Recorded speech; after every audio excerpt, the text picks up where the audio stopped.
Je m'appelle Onur Yegiz, je suis le réalisateur de Patika. Non, je suis français et turc. Mes deux parents sont turcs. Et puis voilà, j'ai fait mon premier film dans la région Franche-Comté et j'en suis ravi.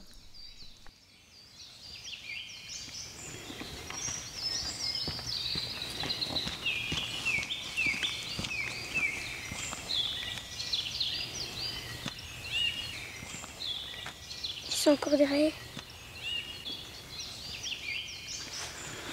Anlaşılan yine geç kalacağız.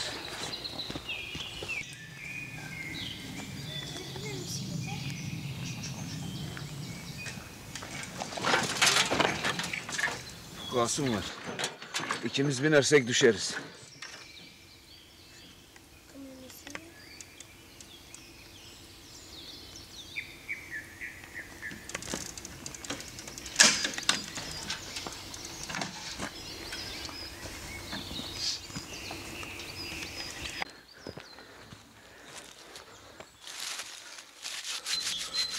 Ya oyalanma hadi.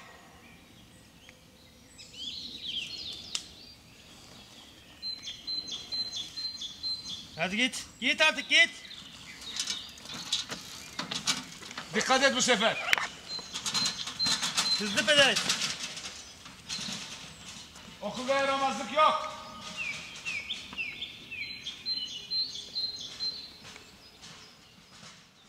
Alors ce qui est marrant avec le mot Patika, c'est que parfois même les Turcs ne savent pas ce que c'est. Mais en turc, ça veut dire petit chemin de campagne. Et c'est des chemins qui se font à fur et à mesure qu'on les traverse. C'est-à-dire, c'est pas des chemins qu'on a décidé de faire, mais ceux qui se font par eux-mêmes parce que les gens y passent. Et voilà, ils marquent de leur empreinte là où ils sont passés. Ça devient des chemins de campagne et ça devient les Patika. Voilà.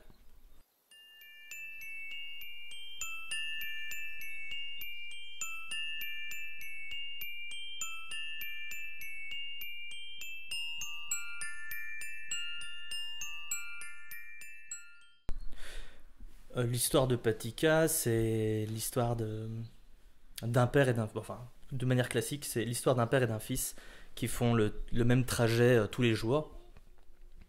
Et puisqu'ils n'ont qu'un seul vélo pour deux, ils doivent se relayer, donc ils ne se rencontrent véritablement jamais. Ils font le même trajet le matin, ils font le même trajet la nuit. Et quand le fils en a un peu ras-le-bol de cette situation, il décide d'agir, et voilà, c'est l'histoire de l'action d'un fils.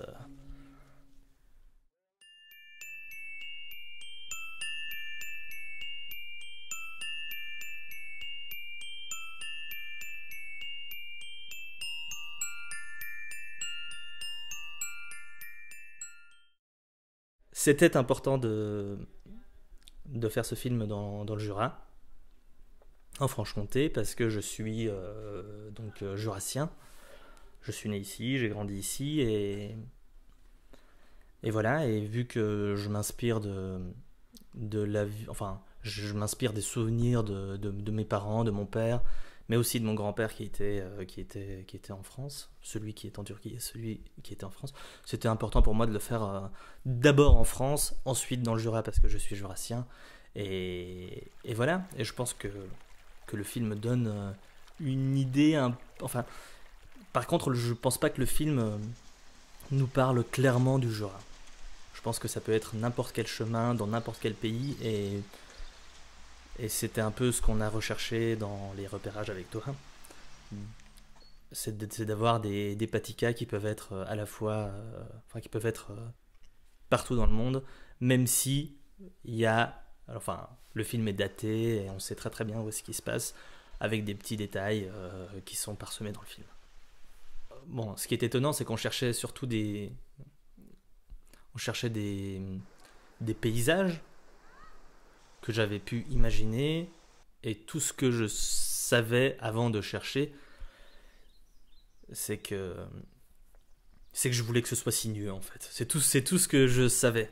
Je voulais que ce soit long et sinueux et qu'il n'y ait personne je voulais simplement qu'il y ait mes personnages et rien d'autre. Voilà, c'est ce que je cherchais comme décor. Et je voulais une idée de ces terres ou ces chemins ou même cette maison ou cette trappe, c'est pas vraiment des lieux habités en fait. Je voulais vraiment qu'on ressente une certaine forme d'absence. Et je pense que le film décrit suffisamment cette idée d'absence et de ne pas pouvoir habiter, qui est propre forcément au personnage du père, qui parcourt des chemins, donc des paticas, mais par contre, qui ne les habite pas. On a l'impression que c'est quelque chose de mécanique, et ça, je le ressens moi personnellement. Et quand on le faisait, je le ressentais aussi. Et par contre, le fils est dans une problématique différente, c'est que lui voit que ces chemins ne sont pas habités et veut les habiter. Et c'est pour ça qu'il habite la trappe à la fin. Sinon, j'aime beaucoup la trappe, forcément. Parce qu'on croit vraiment que c'est une trappe, alors que c'est pas une trappe, c'est un studio, ça c'est génial. De pouvoir mentir à tout le monde. Mais c'est tout, en fait, quand je parle du décor, en fait, j'extrapole, hein, je suis en train de parler du plaisir à faire croire des choses qui est, s'il n'y avait pas ce plaisir, jamais on ferait du cinéma, jamais on écrirait. Voilà un plaisir de faire mal aux gens, de se faire mal à soi-même, de mentir aux gens, de leur faire croire quelque chose, et puis au fond, j'espère qu'il y a quelque chose de sincère qui naît, et puis voilà, j'espère que les gens verront le film comme ils ont envie de le voir, et que voilà, ils retiendront quelque chose, c'est juste ça en fait, qu'ils retiennent quelque chose tout simplement.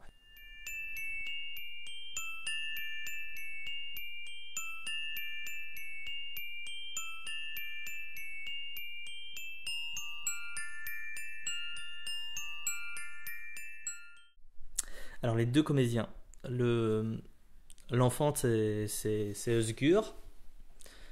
Özgür qui est donc mon cousin, le fils de mon oncle Kazim, qui est un enfant avec lequel j'ai une relation sincère, on va dire. Le deuxième acteur c'est donc le père, qui s'appelle Hakan Karsak, qui est un acteur donc de nationalité turque, d'origine kurde. Que j'ai rencontré à Istanbul, qui a beaucoup aidé Özgür, donc c'est pour ça en fait la relation entre les deux, j'ai beaucoup eu peur que ce soit un peu tendu, qu'il ait du mal Özgür. Hakan ne voulait pas le voir au début, en se disant que s'il le voyait pas, il y aurait quelque chose de plus tendu entre les deux, qu'on devait ressentir à l'image. Et finalement ils se sont vus avant, et ça a marché tout de suite.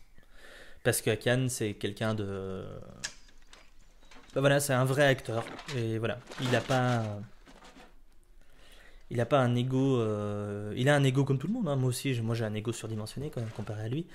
Mais je trouve que c'est un mec très intelligent, qui sait faire son boulot, qui connaît son boulot, qui a cru au projet, que j'ai rencontré dans des conditions, mais absolument, c'est juste n'importe quoi.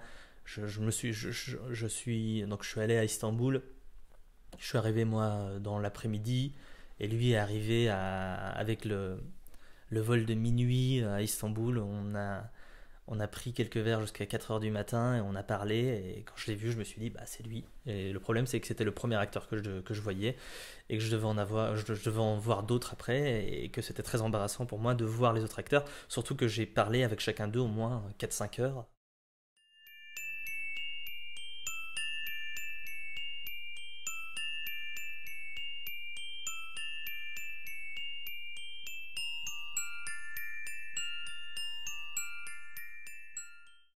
Tourner avec un enfant, ça n'a pas été facile, ça n'a pas non plus été compliqué. L'avantage, c'était que c'était mon cousin, et qu'il y avait déjà une relation, on avait déjà une relation tous les deux, et que je savais jusqu'où je pouvais aller. Action!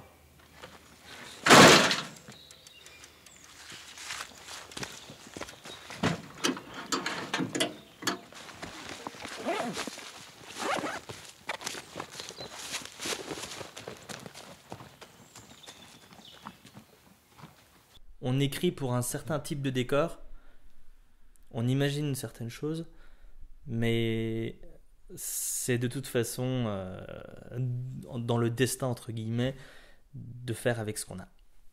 Et voilà, et je suis content d'avoir fait avec ce que j'avais.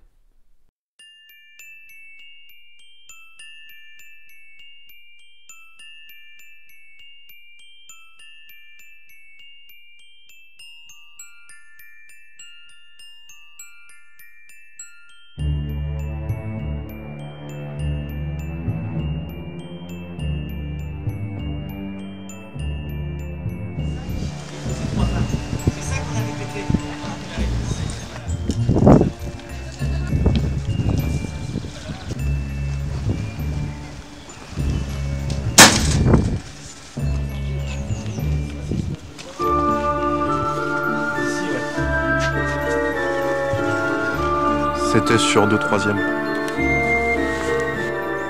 Action!